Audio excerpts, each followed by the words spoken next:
14 अप्रैल 1891। इतिहास की किताबों में यह तारीख आज बहुत महत्वपूर्ण मानी जाती है, लेकिन उस सुबह भारत के करोड़ों लोगों के लिए यह बस एक साधारण दिन था। सूरज हर रोज की तरह उगा था। खेतों में किसान अपने काम पर निकल चुके थे। गांवों की गलियों में जीवन अपनी सामान्य गति से चल रहा था। मंदिरों में घंटियां बज रही थीं।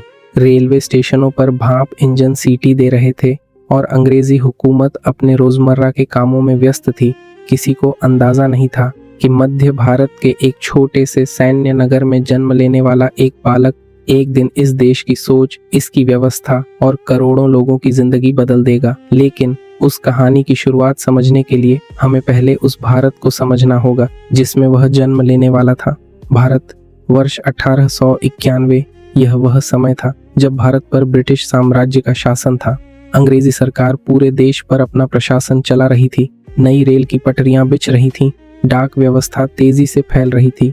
बड़े शहरों में सरकारी कार्यालय बन रहे थे। नए बाजार बस रहे थे और अंग्रेजी शासन अपनी जड़ें मजबूत कर रहा था। लेकिन इस चमक के पीछे एक दूसरा भारत भी था, जहां हर व्यक्ति को समान अवसर नहीं मिलते थे, जहां समाज कई स्तरों में बंटा हुआ था, जहां शिक्षा तक पहुंच सभी के लिए समान नहीं थी, जहां अनेक लोगों को सामाजिक भेदभाव का सामना करना पड़ता था, जहां सम्मान और बराबरी हर किसी के जीवन का हिस्सा नहीं थे। भारत एक बड़े परिवर्तन की प्रतीक्षा कर रहा था, लेकिन किसी को यह नहीं पता था कि इतिहास उस परिवर्तन की तैयारी कर चुका है।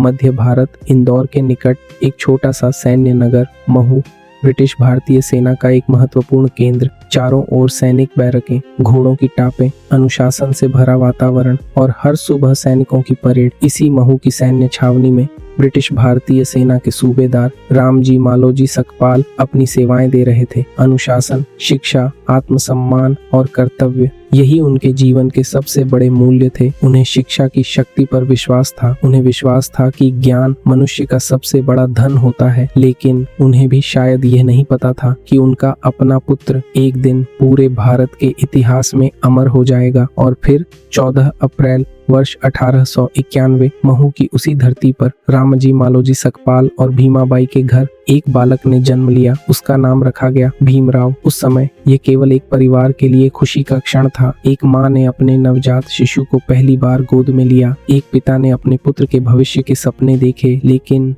इतिहास चुपचाप एक नया अध्याय लिख रहा था। किसी ने कल्पना भी नहीं की होगी कि यही बालक आगे चलकर भारत का महान विधिवेत्ता बनेगा, एक प्रसिद्ध अर्थशास्त्री बनेगा, समाज सुधारक बनेगा और भारतीय संविधान का मुख्य शिल्पकार बनेगा। लेकिन यह कहानी किसी महान व्यक्ति की आसान यात्रा नहीं है। यह संघर्ष की कहानी है। यह शिक्षा की कहानी है। यह आत्मसम्मान की कहानी है। यह समानता, न्याय और मानव अधिकारों की कहानी है। ये उस बच्चे की कहानी है जिसने कठिनाइयों को अपनी ताकत बनाया और ज्ञान को अपना सबसे बड़ा हथियार। अगले भाग में हम जानेंगे महू की उस छोटी सी दुनिया के बारे में जहां से डॉक्टर भीमराव अंबेडकर की जीवन यात्रा शुरू हुई, उनके परिवार के बारे में, उनके माता पिता के बारे में और उस वातावरण के बारे में जिसने इतिहास के सबसे महान विचारकों में से एक को जन्म दिया। यह केवल एक जीवनी नहीं, यह आधुनिक भारत के निर्माण की कहानी है।